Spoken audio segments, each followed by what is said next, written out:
Joseph, Michigan at 3:42 p.m. Eastern Daylight Time.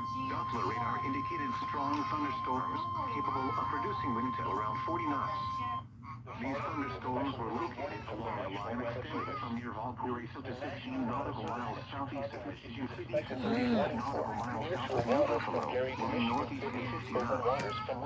Tornado watch remains in effect until 8 p.m. Eastern It's Daylight Time for it's for northwestern Indiana. southwestern Michigan, and adjacent waters of Lake Michigan. Mariners can expect gusty winds at around 30 knots, locally high waves, and lightning strikes. Boaters should seek safe harbor immediately until these storms pass. These strong thunderstorms will likely produce winds in excess of 34 knots and is likely to pose a serious hazard for boaters. A special marine warning will likely be required when these strong thunderstorms reach the nearshore waters. Boaters should consider heading for shore before these strong thunderstorms arrive.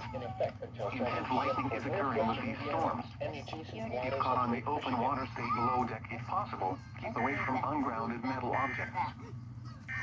The National Weather Service in northern Indiana has issued a severe thunderstorm warning for White County in northwestern